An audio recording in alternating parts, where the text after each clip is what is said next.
Broadcasting live from the Capital OTB studios, this is Racing Across America with Seth Merrow. We would like to thank Gulfstream Park for their sponsorship of this program and some of the other programming and events here at Capital OTB. Gulfstream Park's championship meet runs now through March 30th with high-quality action throughout, including the Florida Derby on Saturday, March 29th.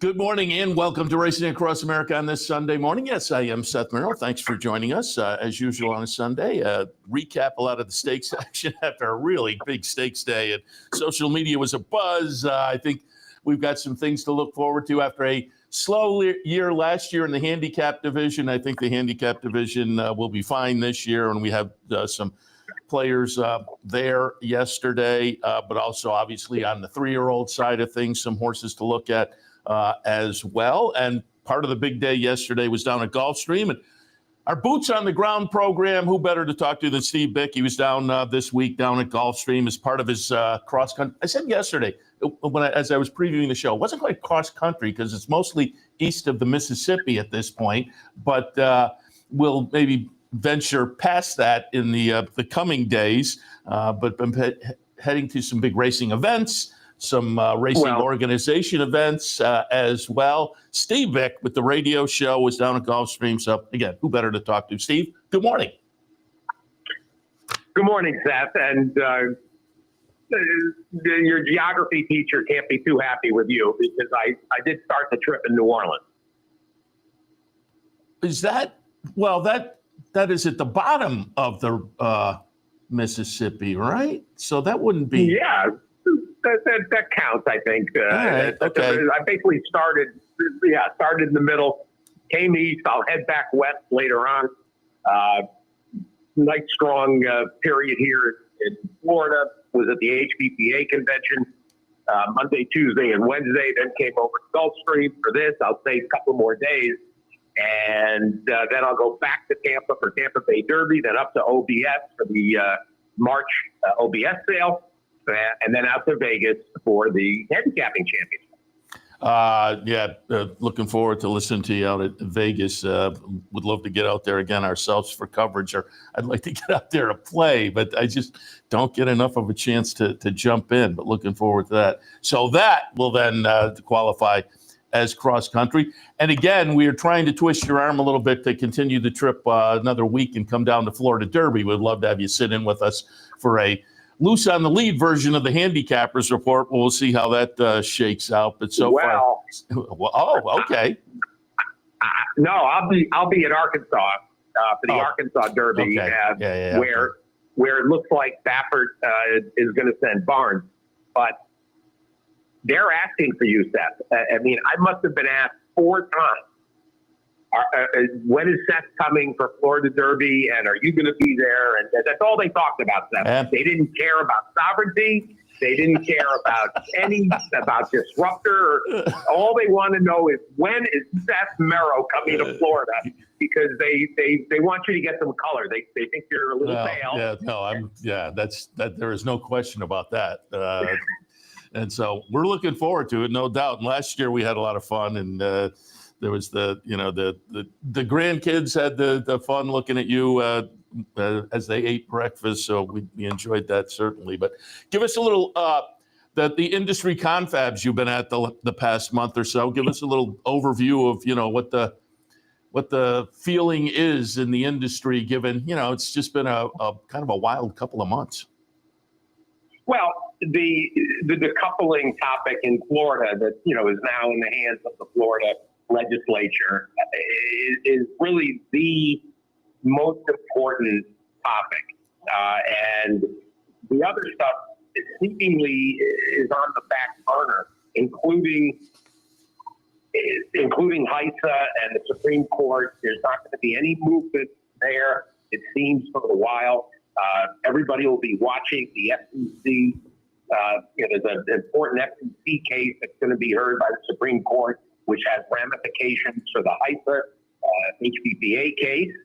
So that's really where things stand there. But there's a good chance that there won't be final answers about Heist's constitutionality until next June. So that's on the back burner. The coupling topic is the most important thing going on right now. And where it stands, it got out of a subcommittee, probably got another committee to go through before it goes to a House vote in Florida and Tallahassee. Then it'll be up to the Senate. And I've got some mixed messages on this. I had Lonnie Powell from the Florida Breeders. They feel that they've got the votes in the Senate to stop the decoupling bill. Damon Fair was with me on Wednesday at HBPA, and Fair, who spent 12 years in Frankfurt in the Kentucky Senate, he's consulting with this new TRI group, Thoroughbred Racing Initiative, that David O'Farrell and John Green and OBS and so forth, the FTBOA, they're putting together, they already have put together a lobbying effort, and Damon is advising them, and he's got plenty of experience. His concern is that the head of the Florida House, the House Speaker, a guy by the name of McClure, he happens to be in charge of appropriations. And there's real concern that his influence is going to trickle over to senators who are worried that if they cross him, it could cost them money in the various projects that the state senators have. So that's the concern that's going on in this decoupling. There's really no other important topic. This week, for those that weren't aware, Mike Rapoli, to his credit, assembled a lot of leaders in the industry. Dave O'Rourke, Bill Karstanjian from Churchill, Jim Gagliano, Shannon Arvin, Drew Fleming from Breeders' Cup. Pretty much everybody you would want to have involved came to Florida this week to discuss what the long-term strategy should be. Should Stronach get their wish and be able to, disassociate themselves from the racing down here? Frankly, it would be a welcome result to get them out from under, the same way it was a welcome result in Maryland. So it's good to know that the industry is addressing this behind the scenes and taking it seriously and trying to come up with a, not even a plan B. It should be a plan A. And if I had to guess, Churchill Downs will be the player that will come in here and potentially be the organization that moves racing forward in South Florida. And people should welcome that. They would very much like to get back into South Florida.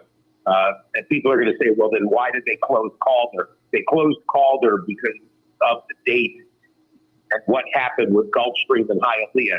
Gulfstream won the date war, and Calder was really, in the back seat and had the worst date. And that's why Churchill walked away. But they would love to be in business in winter down here. So that my guess is long-term, they're just going to get kind of a rebirth here of either a new Gulfstream under Churchill authority or maybe a new Calder. But either way,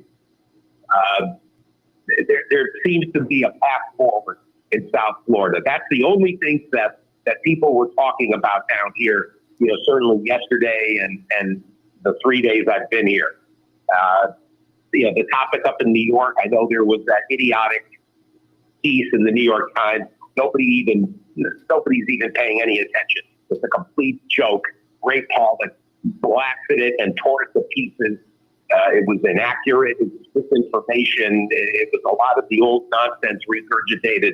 So nobody's too worried about what that influence might come from that piece. So Florida is the most important topic right now on everybody's mind. Yeah, and as I said, for the last couple of months, the industry has been in a situation like that. And interesting to hear, what is going on. Mike Rapoli kind of hinted that he had something going on a few weeks ago. So it's good to know that folks are focused on it in a big way because it deserves it, given how important, South Florida is to the national racing scene, and particularly at this time of year. And speaking of this time of year, let's turn to happier topics. Yesterday, a big day down at Gulfstream, as I said, hitting on many of the divisions, and you were there all week talking to the folks and getting updates and whatnot. And that will continue with recaps this week. So we invite people to tune into the radio show, Sirius and XM. But let's kick things off. We'll take a look at yesterday's Fountain of Youth. I liked Burnham Square in the Holy Bull, and I was back on him yesterday. I had River Thames right underneath because I thought he could be anything. And then Sovereignty in the third spot. Sovereignty in the seasonal debut for Bill Mott. He 3 starts so far, and he went into the Street Sense last year at Churchill as a maiden and won very nicely in his third career start to break the maiden. Hadn't been seen since then, but he was seen yesterday with a huge stretch run. It'll be the number 2 Sovereignty getting it done. The disappointment, obviously, was Burnham Square running 4th as the 9-5 favorite, kind of hearkening back to last year's Derby Trail, where a lot of the players couldn't put 2 stakes victories together. So Burnham Square, a little bit disappointing. River Thames runs second by a neck. So again, stakes debut, that was a nice performance. First time at 2 turns, but Sovereignty really looking good down the stretch. What were your thoughts on the Fountain of Youth? Sovereignty's performance, I think, surprised some people in part, not because anybody thought he wasn't talented or capable, but the way Bill Mott had kind of posited things. His suggestion was that, this was just a way to get started. He didn't need to win. Then there was the issue that he didn't particularly impress in the morning, getting ready for this. He was being outworked by a horse named Shellac, who ran earlier on the card that did not run particularly well. But then you go look at him on the backstretch, and Junior Alvarado had to really kind of motivate him on the backstretch. I mean, he was kind of languishing. And it seems like he's a horse that takes a little bit to get unwound, and once he gets rolling, once he hits full stride, he starts to eat up ground. That's what he did yesterday. To me, I thought the story that was kind of interesting, and I had talked about it going into the weekend, was the horse of Sappy Joseph, the Oakwith, was a horse that they liked very much, and that Sappy thought was going to be his best 3-year-old, thought he was his best 2-year-old. But last year, that horse kept running into Rated by Merit, the horse of Bo Yates that is hurt now and was a very fast 2-year-old and beaten the Oakwith repeatedly. So the Oakwith set a nice pace, looked like he was going to be tough to reel in going into the turn. And then River Thames, who was very patiently handled by Johnny V, he tackles the Oakwith. Burnham Square was sort of in and out. He did not run, I didn't think he ran terribly, but he ran an unusually strange race. He basically ran in spot, and when he got past, he kind of re-engaged. And for those that watched the end of the race, he ended up galloping out up the Sovereignty. And, a couple of strides past the wire. I mean, he only got beat two lengths. Yeah. And I actually spent time with Clay Witham and with Edgar Zayas and with Tracy Wilkes after the race. And Zayas said, he kind of lost focus. He seemed to, his mind kind of wandered. One thing that was good for people that are backing Burnham Square, he did not get as worked up pre-race as he had before the Holy Bull. So, these horses are all lightly raced. I mean, Sovereignty obviously becomes instantly a major player going forward. 98 buyer here. There was also Disruptor that broke his maiden earlier on the card for Rapoli. So you would think that River Thames and Disruptor both end up in the Florida Derby. I think you're going to end up with a nice big field in the Florida Derby. You talk about disappointment. Gate to wire was disappointing for Donegal, and Keep It Easy had to be eased for Dale. That was a disaster, and I haven't even heard an answer as to what happened with Keep It Easy. But I think a big full field will be to the benefit of Burnham Square, who seems to need some competition. But overall, a nice group that I think can all go forward from here. Yeah, as you say, a 98 buyer, solid number. It was the seasonal debut, ran big in the stretch. So nice performance for Sovereignty. Certainly, the race just after that was the McDiarmida on the turf, and we're going to watch the stretch run here. It's going to be number 3, Capture the Flag, getting it done at 16-1 for Todd Pletcher with John Velasquez on board. Johnny V just continues to just ride very well. He's fun to watch. Grand Sonata second, Cash Equity third. The Cherie DeVoe runner missed the cut. Was the 5-2 favorite, but hadn't run since Ascot at June last year. So was coming back from a layoff and wound up running, 6th in the field of 11. But a nice $35 and change performance by Capture the Flag. Your thoughts? Well, going back and looking afterward, Capture the Flag was more competitive certainly than 17-1. There were a few horses that got bet who seemed a little bit more logical.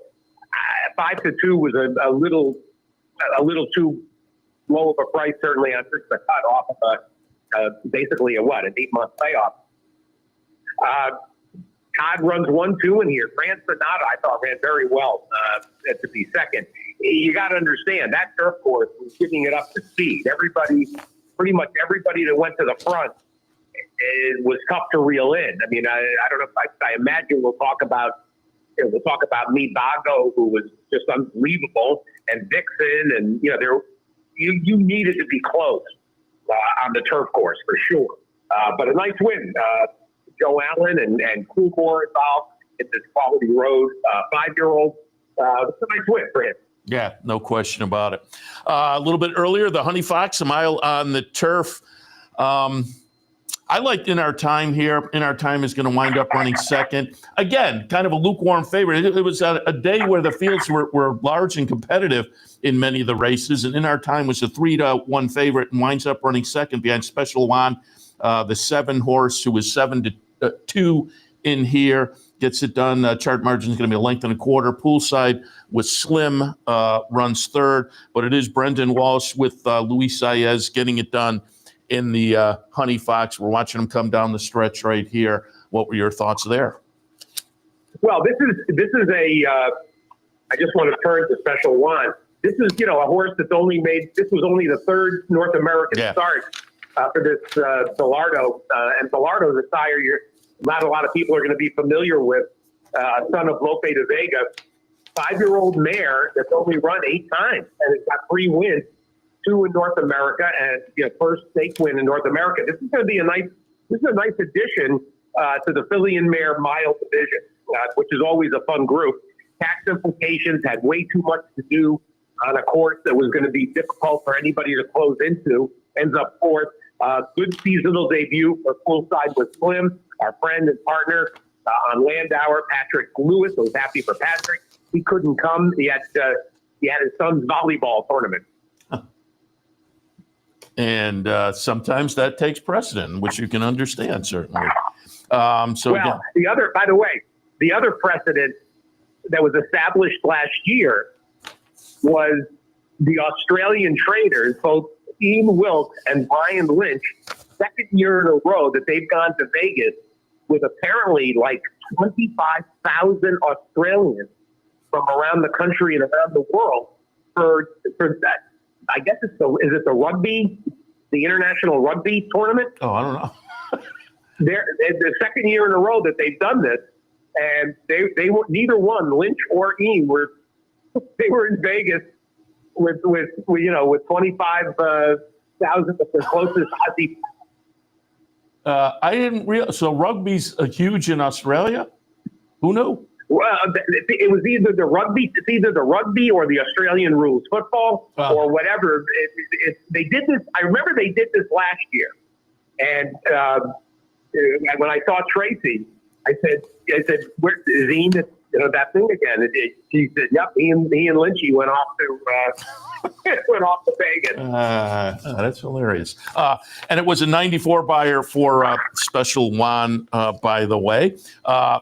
One race earlier than that, I mentioned handicap division came out of the weekend looking interesting, and part of that was the return of Mindframe. I have to admit, I took a little shot against Mindframe. As I was in handicapping yesterday, I said, he's the best horse, and if he comes back ready to run, he's going to be the winner. But I took a little shot with Steel Sunshine, and I got an okay run. I don't think I ever felt that I was going by at any point, but he did close a little bit at the end, and then Steel Sunshine winds up second as the 7-1 third choice. But at 1-9, Mindframe on the return to the races hadn't been seen since running second in the Haskell last summer. He also ran second in the Belmont, both of those behind Dornoch, had won the first two starts of the career. So lightly raced for Pletcher and Rapoli and company. The comeback looked pretty good for Mindframe. And I'm just looking here, 96 buyer. You posted the buyers if folks want to follow on your Twitter feed. 96 buyer for Mindframe on the return. Saw walking into the winner's circle afterwards the aforementioned Mike Rapoli and Tom Brady down there as well. But look, pretty good looking return and a nice number for Mindframe. Well, every weekend there is another 2 or 3 4-year-olds that either make a seasonal debut or their second start of the year. You said it at the top of the show that the handicap division is going to be very, very exciting. I don't know how much time we'll have to talk about Santa Anita, but obviously the performance out there to win the big cap, that was spectacular. There's a lot to be excited about, and Mindframe, this is a mile. He'll stretch out. He's a constitution out of the 3-cent mare. And we should mention, this is a horse that was bred by Larry Johnson. This is a Maryland bred. And of course, Larry Johnson passed away about 2.5 weeks ago. Longtime client of Mike Trombetta's. He literally helped Mike start his career. Graham Motion trained for Larry for years. I literally knew Larry Johnson for 25 years. And I thought and certainly tomorrow on the show, I'll mention it. I was a little touched that Mindframe gives an opportunity for us, and certainly Larry Johnson's bloodstock work and his mares. They'll end up getting. I imagine they'll end up getting distributed in a sale sometime soon. But the guy that's really going to be missed, certainly in Virginia and Maryland, but on a national basis too. And Mindframe probably will end up being the best horse that he ever bred. And again, it was a nice performance yesterday that adds to that. Yeah, the handicap division that is starting to look very exciting for 2025, certainly as compared to 2024. All right, let's take a look at the very one going marathonish distance on the grass, and the winner will be Beach Bomb. Again, the aforementioned Graham Motion, who's been a little cool at the meet, so it was nice to see Graham get a victory here with Beach Bomb. $9.40 as the third choice. The favorite in here was Forever After All, and I liked Forever After All. I was kind of surprised the horse took that money, though. Went off at 5-2, so a point below the 7-2 morning line. But that one winds up fifth in here. It is, however, Beach Bomb getting it done, as I said, for Graham Motion. Your thoughts? Well, again, this is a horse that goes wire to wire. I mean, the only turf winner, we'll talk about it in a second, is going to be Shug with Fort Washington, who came from last. It's a terrific ride by Alvarado, but you needed to be up front. And Beach Bomb, Luis Saez is so good on a horse like this. He kind of mets out the speed.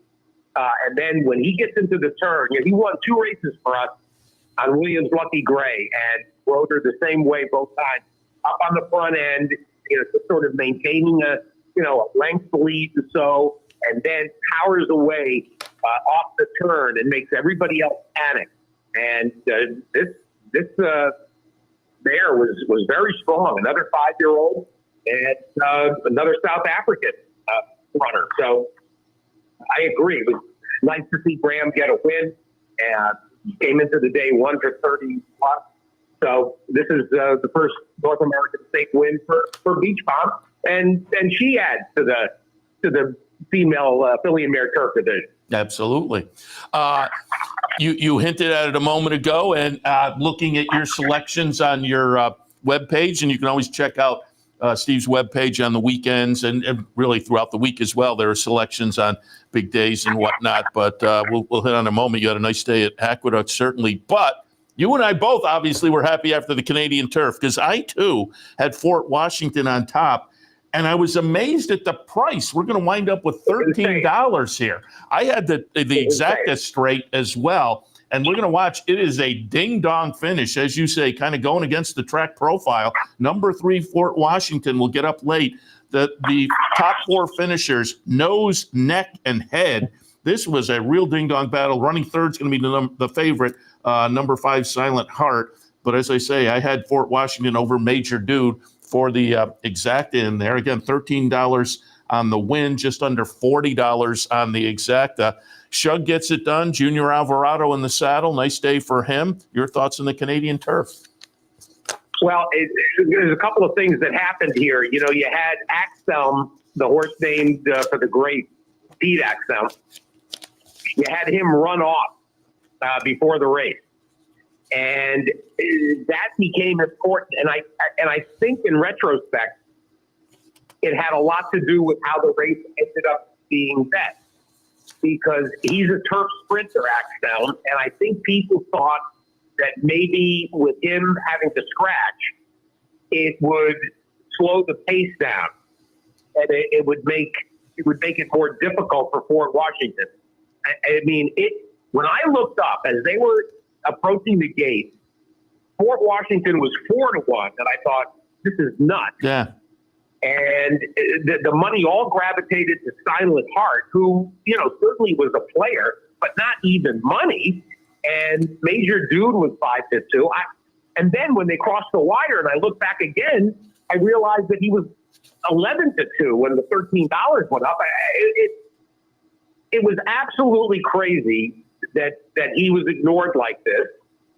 It's funny. I was with Shug and Allison, and they were not convinced that he had won. Shug was really not convinced. You know, I said, you know, I congratulated him. He said, I don't think he got there. I said, sure, he absolutely got there. So he wasn't convinced until we were walking to the winner's circle and they put up the photo, and it was clearly Fort Washington, you know, made the winner. So nice. It is a nice horse. And, you know, the owner, Joe, I'm going to forget his last name, Italian last name, Joe Anzioni, maybe. This is a very nice guy. I've gotten to know him a little bit over the last couple of years with this horse. And, you know, this is not a gelding. This is a 6-year-old war front horse. And he you know, got a nice resume. If he could score a grade 1 along the way, he'll get a chance to see a stallion somewhere. Yeah, and I don't think that's out of the question, given his, you know, he had a 97 buyer yesterday, which is right in the thick of what he runs. And again, the price was very good. And we just popped up the picture that you had sent in, kind of looking over Shug. So it's always funny. Shug doesn't go in for the photo. Never. Nope. Yeah, that's funny.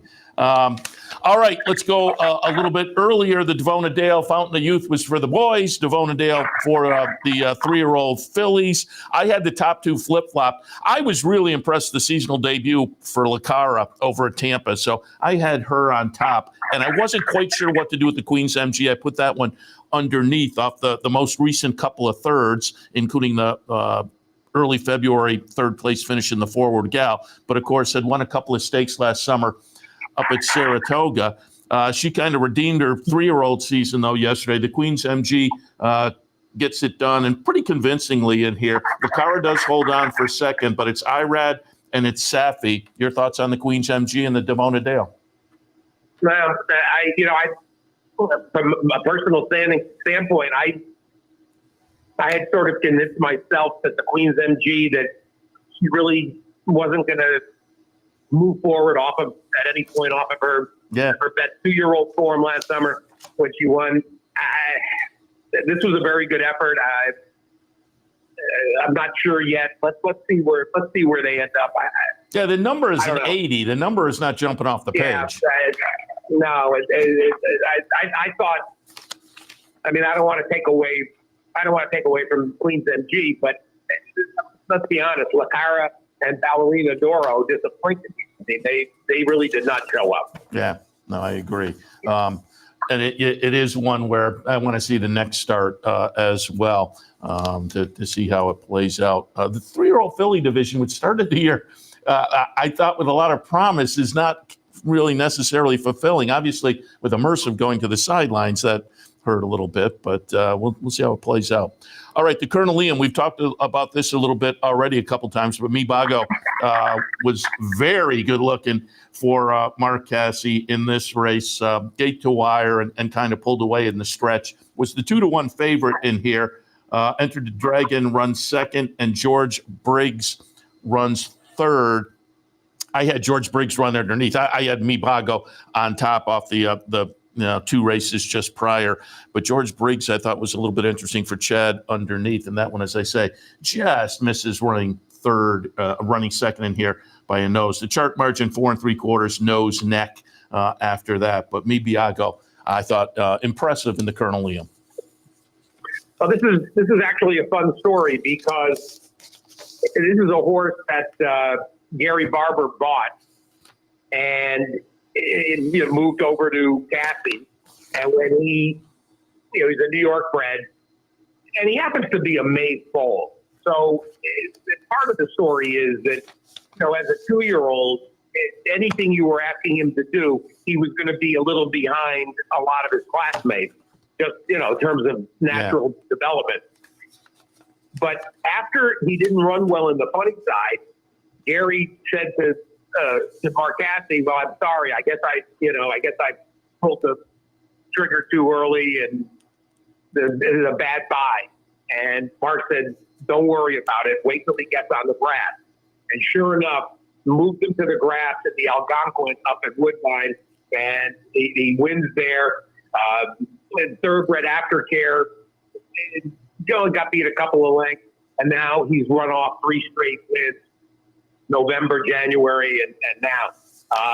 He absolutely, and give Irad credit, first time aboard, and Irad grabbed this race by the throat in the first 75 yards and it just throttled this field. It was only a question of how much he was going to win by. This is a nice horse. Yeah, very nice. And 86 buyer there for Mibago. So, and again, you have a nice New York bred. You have all kinds of options. And this one clearly performs in open company, but they could pick their spots if they wanted to in some New York state bred races as well. And let's wrap it up with the Here Comes the Bride. We can touch on Vixen. Nice win there. Again, in another ding-dong finish on the day. Over Mrs. Worldwide, over Daisy Flyer, second and third in there. Classic Q, I thought, was interesting in here. That one winds up fourth. Disappoints a little bit, but again, disappoints in a really ding-dong finish. I think Classic Q is one to keep our eyes on there. As made a nice late move. As I say, I thought that one was interesting. I did have Vixen on top, however, but so did everybody else. $3 and change. But it is Mark Casse, John Velasquez, again, trainer and jockey that both had a pretty nice Saturday afternoon. Well, you mentioned my analysis. It just so happens that Mrs. Worldwide I thought was a fun horse to use, and I managed to boost the exact up to $80, $85, and decent result. You mentioned Classic Q. Go back and watch the trip. Classic Q was screaming to run. She was begging Dylan Davis to let her go. and he was fighting her on the backstretch. And then she also had traffic. So Classic Q is absolutely a setback. Meanwhile, Vixen for DJ Stable and Eclipse, this was actually the start of what became a mammoth day for Eclipse Thoroughbred Partners. Yeah. Because Vixen, and then later, of course, Locked and Journalism. I think there was a fourth. I think there's another one. There was another good result for them yesterday. Anyway, Cassie has had a spectacular winter everywhere his horses have been, and it just continues. I mean, he is absolutely loaded. Everybody's running. He actually has trimmed the sails a little bit. He kind of cut back on some of his head count, and I think is concentrating, very carefully with his core owners. He's got some of the best owners in the game: Gary Barber, Charlotte Weber, DJ Stable. Mark Cathy is having a big year now already, and we're not even a quarter of the way in. Yeah, it's interesting. I had him on, I don't know, a month or so ago, and he said, we were talking a little bit about racing in Arkansas, racing at Oaklawn this winter. And he said, yeah, I'm going to have a string in New York next winter. I'm assuming he's anticipating the synthetic in the winter in New York, which will be a great spot for 100%. Some of his Woodbine runners to come down there. But that'll be intriguing as he makes a presence perhaps in New York in the wintertime. All right, Steve, we'll hold you here a little bit and talk some New York as well, because, again, pulling up your page with your selections, New York was a very, very good day for you yesterday. And so why don't we start talking a little bit about the Gotham yesterday and Flood Zone. Go ahead. Well, you're forgetting one result. Go for it. In that sixth race, Disruptor came back for Rapoli, the gun runner, and blew that race apart. This is a horse that'll go right into the Florida Derby for Rapoli. $1 million horse who was a little bit of a head scratcher in the debut a few weeks ago. Well, it's a debut. You lead a horse over for the first time. It's all a new experience. That horse lived up to expectations yesterday. And later in the day, I was talking to Todd, and we were laughing. I said, I'm sure that ownership will take their time. You can look for an allowance. And he started to laugh, and he said, Rapoli, years ago, Rapoli said to me, Todd, when I was building Vitamin Water and Pirate's Booty, we always reminded ourselves that it's a marathon, not a sprint. And so Todd said, whenever Rapoli says, let's try this spot, he'll say, Mike, what happened to it's a marathon, not a sprint? I can just envision those conversations. So Disruptor, as you say, likely making some noise on the scene in the coming weeks and months. All right, let's get to it. The Gotham again. Flood Zone will get it done. I had Flood Zone in my mix, certainly, but I was rooting for Sand Devil, New York bred, who was undefeated. Sacrosanct New York bred, undefeated. Sand Devil, I thought, ran okay, was well beaten, though, by Flood Zone. Flood Zone now in the barn of Brad Cox. And I found this, as I say, wanted to pull up because you had the big day. You had Flood Zone on top, and you wound up with $37 and change for a Brad Cox runner coming off a nice maiden special victory against Florida breds in the barn of Victor Barboza at that point. But this was a nice victory for Flood Zone in the stakes debut, obviously. As I say, that's Sand Devil running second, but, a relatively well-beaten second, 3 1/4 lengths back. Your thoughts in the Gotham yesterday? Well, anybody that listened to the radio show, particularly on Friday, with every discussion of the Gotham, I told people about my conversation with previous trainer Victor Barboza. On Thursday, I was with Andy Simoff, who's a trainer in Delaware, Philly, and owns Simoff Transport. Miguel Rivera, in fact, I sent a picture of Miguel Rivera, the very good jock, who actually, you want to talk about this week's news, the passing of Patrice Wolfson. as it happens, Miguel Rivera rode Life's Hope for Laz Barrera and for Harbor View, and of course, Patrice, the widow of Lou Wilson, and Affirmed, and to those of you that are have any sense of history of the game, who Patrice Wilson is, and we lost her this week. I actually had it. If you want to hear a fabulous conversation, you should pull up the archive from the show. John Williams, the very admired and well-known farm manager for years for Spendthrift, and then had his own farm where they boarded mares. He handled all of Lou Wilson, all the Harborview mares. Miguel, we were hanging, Miguel Rivera and Andy Simoff and I, and Victor Barboza was schooling a couple of horses. And I went over, I said, Victor, tell me about Flood Zone.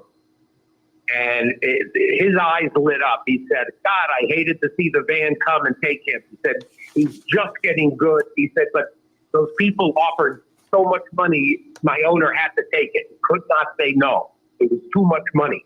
He said, but he's a good horse. He said, he's coming. He just had turned the corner. So that was enough for me. Because it wasn't as if this field, there was so much in there that was scary. And, Ray Lou Gutierrez, a great part of this story. Yeah. Certainly, fans from up in, the Finger Lakes know Ray Lou and Dad. I thought that I couldn't believe this horse was 18 to 1. I mean, it was when we switched over from Gulfstream, and when I first pulled it up, he was 14 to 1. Then he was 16 to 1. I just kept sending it in. I mean, it was ridiculous. So terrific performance. He's a frosted out of a Curlin mare, and it did look like he got a little bit. I thought he started a fishtail a little bit mid-stretch, but it might be because he was all alone. Yeah. And Ray Lou kept him to task. So I'm anxious to talk to Brad Cox. They've got to be excited. I don't know if they'll look. Will they look to the bluegrass? Will they? I don't see why you wouldn't come back and run in the wood. There's upside here. 98 buyer, and Flood Zone is pretty exciting, and was obviously the key to a terrific late pick 5. And we should mention too, Drexel Hill, 5 to 1 on Drexel Hill in the Pusher was a crazy price. I singled her.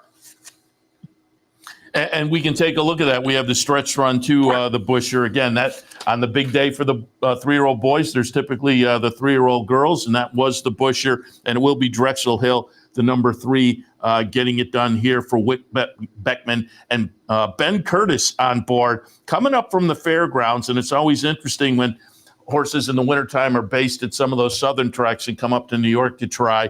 And this one did it successfully. 3/4 of a length over Amarth at 23 to 1 underneath, and Volleyball Princess runs 3rd. But again, it was a nice win for Drexel Hill. But with a 79 buyer, again, on the 3-year-old filly side of things, it's hard to parse out. Nobody seems to be jumping up over the past few weeks necessarily, but a nice win yesterday. Yeah, definitely. And this is the second year in a row that it feels like the fillies are just not on par with the boys. It's obviously Torpedo Anna was on a par with the boys herself as a standalone. But the rest of the 3-year-old filly division last year, this was the same scenario we were talking about last summer and into the fall, which was that the boys look real good and the girls are kind of meh. And it's kind of interesting. It's usually the girls are ahead of the boys as 2-year-olds, and then the boys catch up. But this is the second crop in a row where the boys are just head and shoulders faster and better than the girls. Yeah, it seemed like Brad Cox was loaded, but as they say, Immersive goes to the sidelines. Then Mohima was beaten last week, so it'll be interesting to see how it plays out going into the Oaks this year. Steve, we're getting to the top of the hour, but before we go, let's get your opinions because we kind of alluded to it. 2 of the races out at Santa Anita this weekend, and we'll start the San Felipe because that had, and deservedly so, had social media buzz on the 3-year-old scene. Barnes goes off as the 2 to 5 favorite, and coming into the stretch, Barnes, the number 3 horse, will be in the lead. but the Mike McCarthy trained journalism coming out of a win in the LaSalle Futurity at the in the middle of December. So seasonal debut, the number 2 horse here, nice late run. Journalism gets it done and gets it done with a 108 buyer. This was a big run for journalism. Well, it's not just journalism. Both journalism and Barnes. Yeah, I mean, if he gets a 108, you're right. Barnes gets a good number too. Barnes gets a 105. Andy lost. He lost the front shoe out of the gate. Oh, okay. He stepped out. I don't think that's been publicized yet, but a guy, somebody close to the horse, told me that. And that same person said that the Arkansas Derby is probably next for Barnes. This is a serious performance, and not to take away from Sovereignty, who was very good too, and did it in a very similar fashion.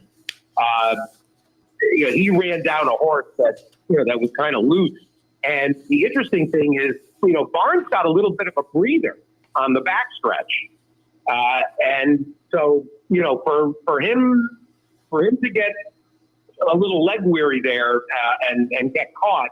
That was a little surprising, but we knew journalism was a serious horse. It's not like he had actually beaten. Who did he beat? I think he beat Getaway Car, who then turned around and won the Sunland Derby. So I tell you, for all of the burying of the West Coast horses, clearly between McCarthy and Baffert, you're going to have some major Derby presence. And I'm excited for Michael. I mean, he had 3 stake wins yesterday because he also won the Buena Vista and the Kilroe.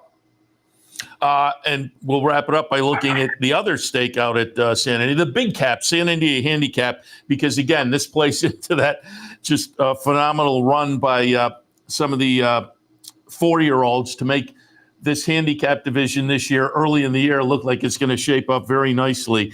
Locked was sent out to Southern California to contend the Grade 1 big cap, and Jose Ortiz goes out to jump on board.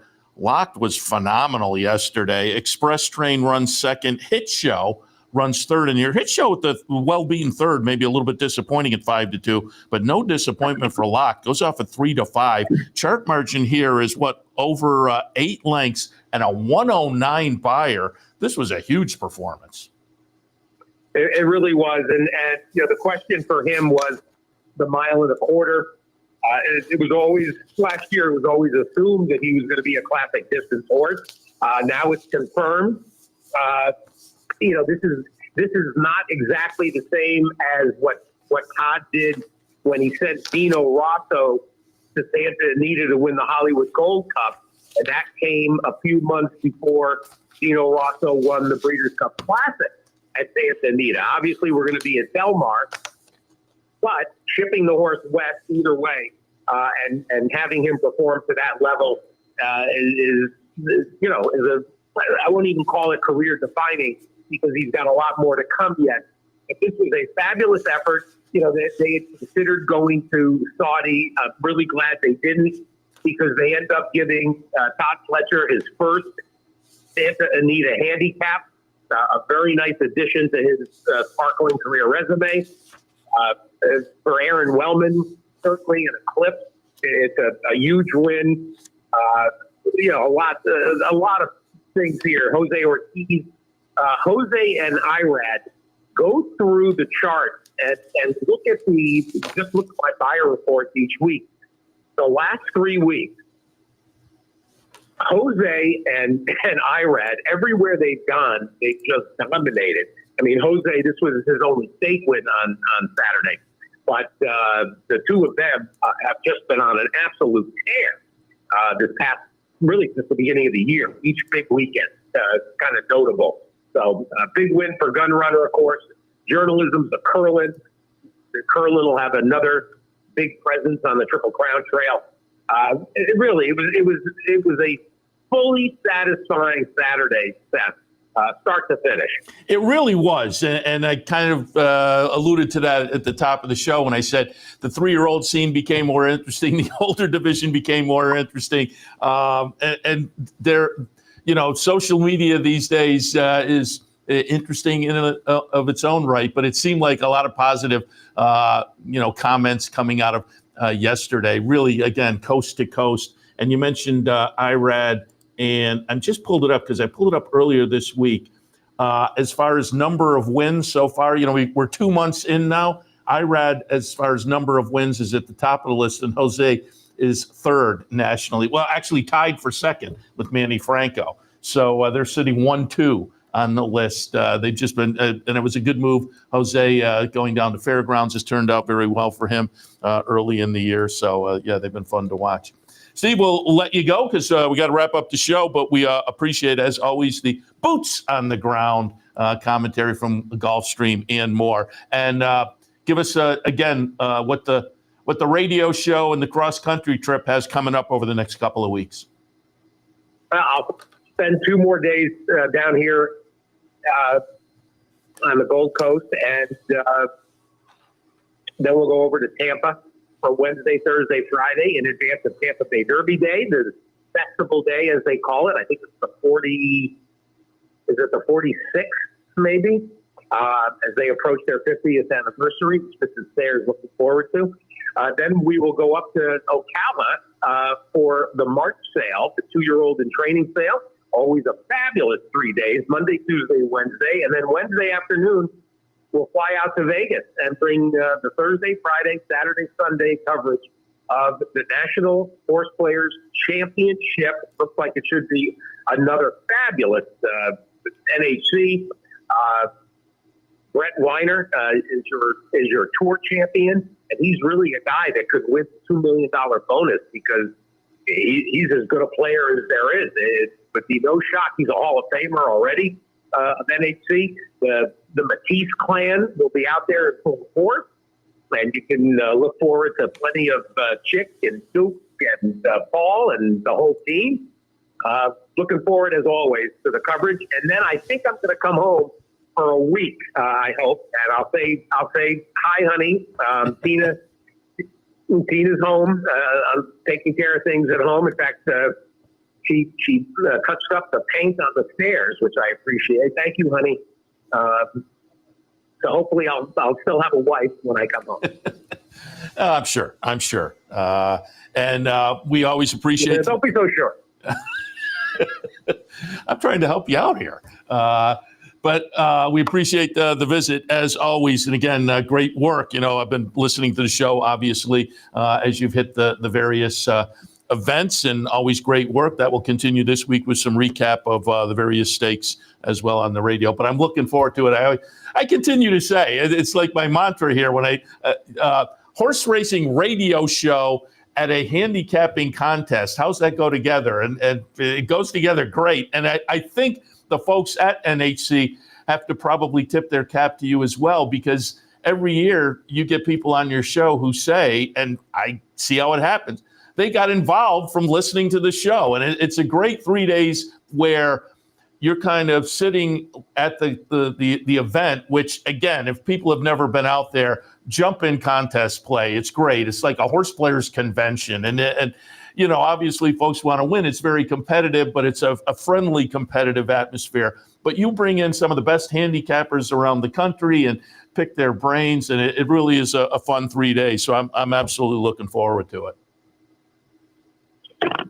I'm sorry you're not going to be out again. We got to get you back out there. And I'm sorry I missed you this week, too. Crazy week. I will we'll talk to you Wednesday. I'm ready. Sounds good. Looking forward to it. So, again, keep up the good work on the trip. Travel safe, and we'll talk to you this week. Thank you, Seth. Thanks, everybody. Appreciate it. Good luck. Steve Byk, again, SiriusXM's At the Races. Check that out. You can always pull up the archives as well and listen podcast-wise, I guess you would call that. Do it one way or the other. But, again, a great job as he has been traveling around the country, the industry confabs and the big racing events and whatnot. And, again, as he indicated with a couple of nice winners from yesterday, during the week, had people who were kind of touting those, and so you can get some good info as well. All right, we'll take a break. When we come back, I have just a little more before we wrap up on this Sunday morning, so stay tuned.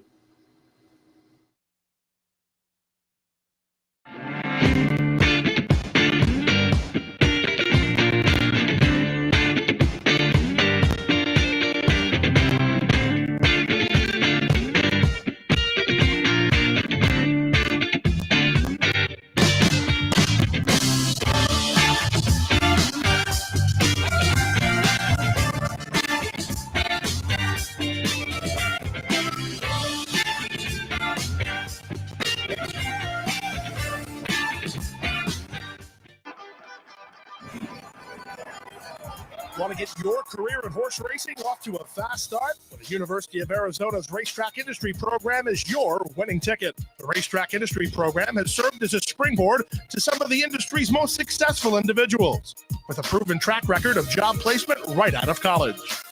If you want to earn a degree in the exciting horse racing industry, the Racetrack Industry Program can put you in the winner's circle.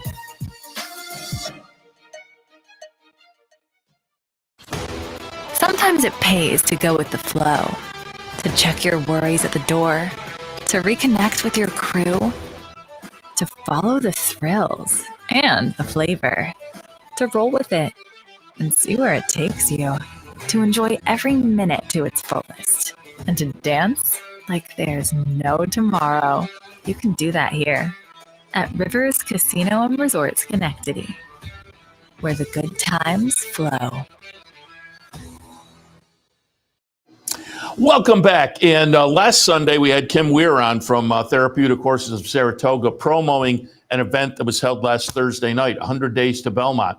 It was at the Horseshoe up in Saratoga, which is the bar and restaurant right across the street from where we do our summer programming on the backstretch. We're right in front of Clare Court with our tent just inside the backstretch gate. And again, the Horseshoe is right across the street. So we're very familiar with the Horseshoe, and most people are, because it's become kind of a staple after the races, kind of jumping joint also. But we had Kim on last week talking a little bit about the event. 100 Days to Belmont was the theme of the event. It benefited Therapeutic Horses of Saratoga. And I went. It was a fun night. Great crowd there, familiar faces, and some new folks I met and enjoyed talking to as well. But as I say, it was a very fun night, and I brought my camera and shot a little bit. So just a couple minutes here, you will hear from Kim again, kind of explaining Therapeutic Horses of Saratoga and the event as well. So here it is from last Thursday night, 100 Days to Belmont party.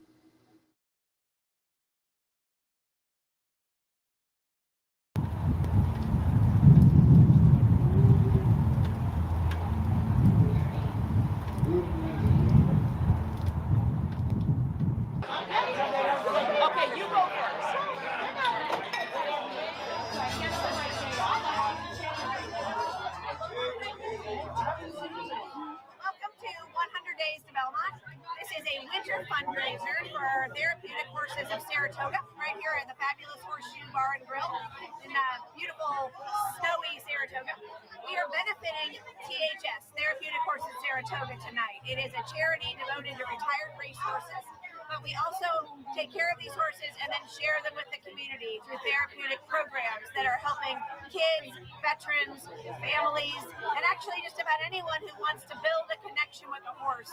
We are here to help.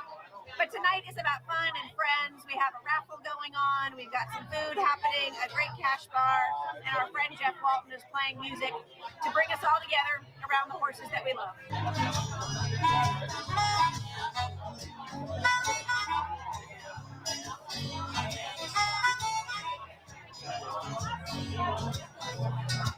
Sweet, I don't know where and I don't know what. You're the only reason to keep my coming. Sweet, roaches and back.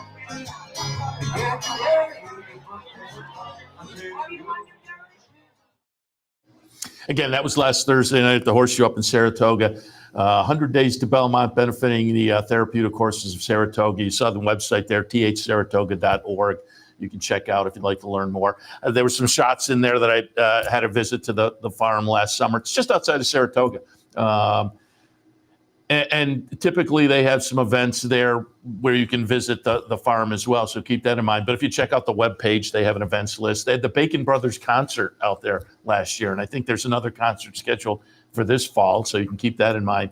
The next event they'll throw will be Belmont Week. It'll be a handicapping event at Preservation Hall in Saratoga. I think it's the same panel. I'm on again, and last year it was Maggie Acacia and I think it's the same panel hosted by Donna Brothers. But we'll promo that as we get closer, certainly, but keep that in mind for, again, it's Tuesday or Wednesday of Belmont Week.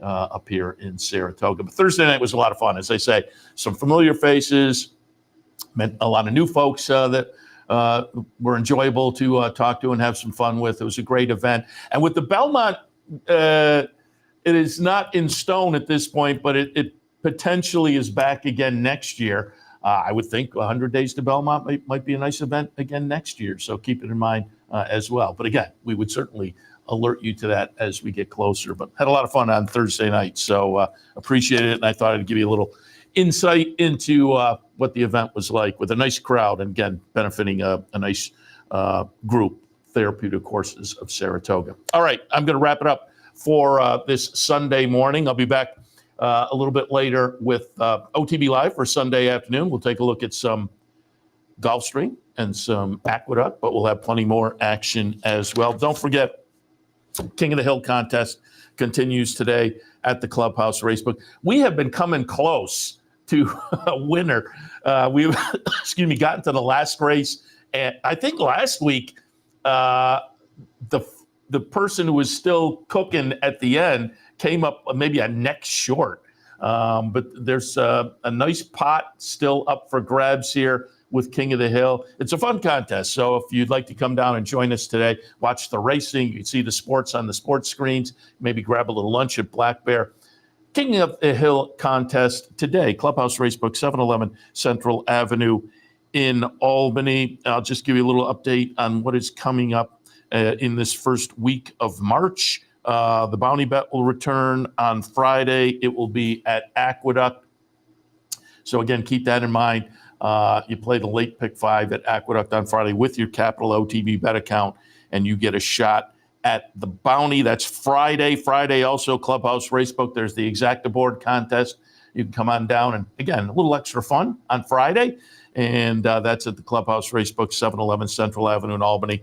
And there's a Fan Appreciation Day coming up a week from yesterday, coming up this coming Saturday. Just mark it on your calendar, the Hudson branch. If you're a patron down in that direction, we'd love to have you stop by so we can say thank you to you next Saturday. Speaking of the Exacta-Board on Friday, last Friday, a couple days ago, we had the bankroll, happy hour bankroll. And again, thanks to everybody who showed up.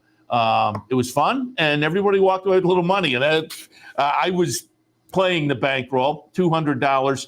And when you get $200 to play over 3 hours, it's I don't know if it sounds like a lot of money, but you can't really. It's not like you can make $200 bets because you've got to.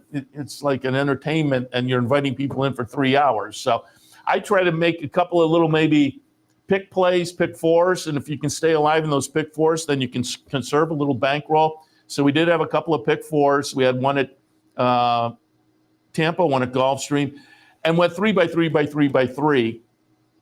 And those are $40 tickets, and so you still have some bankroll left. You can't really even add one more horse, though. Then it becomes a $54 ticket. You do 2 of those, you've used up well over half of your bankroll.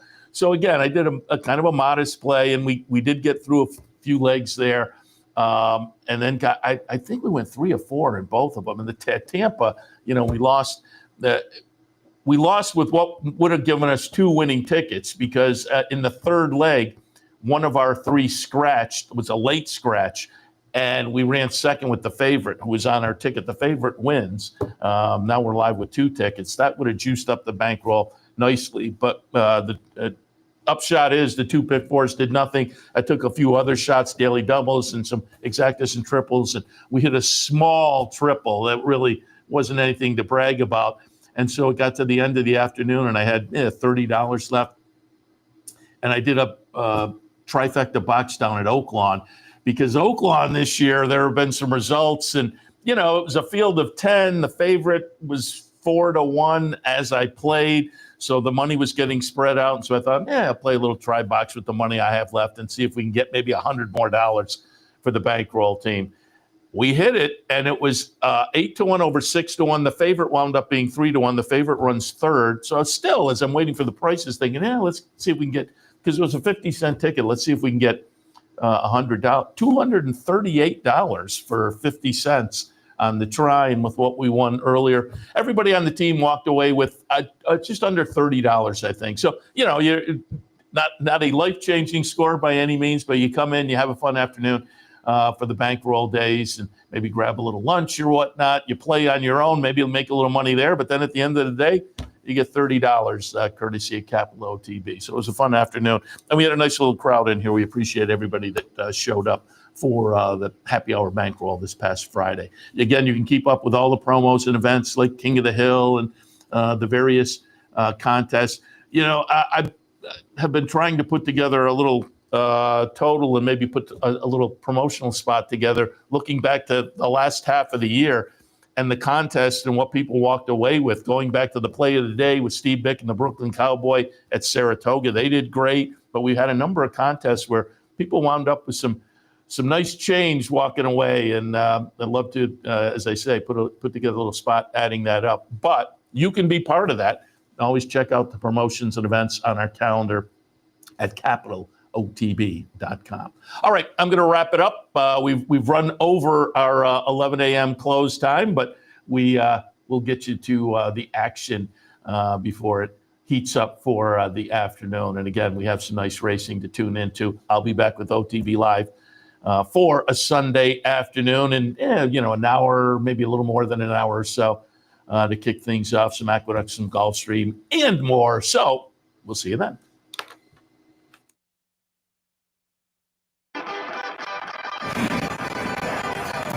Want to get your career in horse racing off to a fast start? Well, the University of Arizona's Racetrack Industry Program is your winning ticket. The Racetrack Industry Program has served as a springboard to some of the industry's most successful individuals, with a proven track record of job placement right out of college. If you want to earn a degree in the exciting horse racing industry, the Racetrack Industry Program can put you in the winner's circle.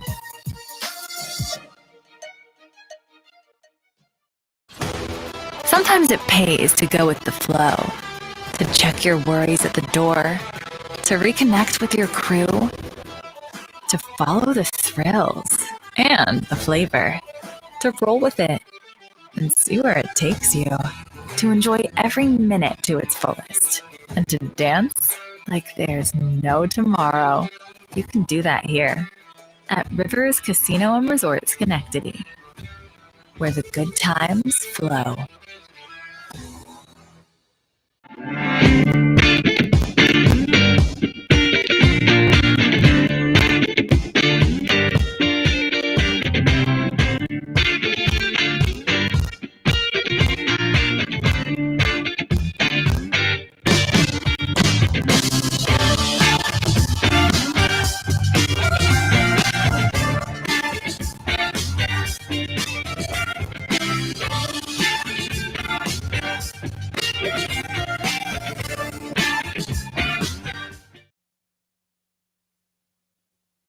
We would like to thank Gulfstream Park for their sponsorship of this program and some of the other programming and events here at Capital OTB.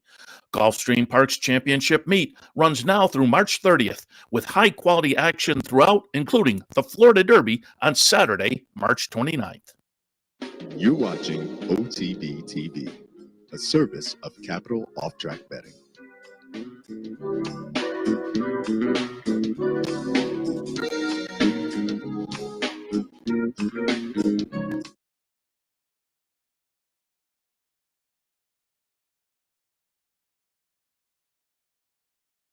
Easy, here's the wire. Caramel Chip won it. Caramel Chip and Junior Alvarado win narrowly over Speakeasy second in 122.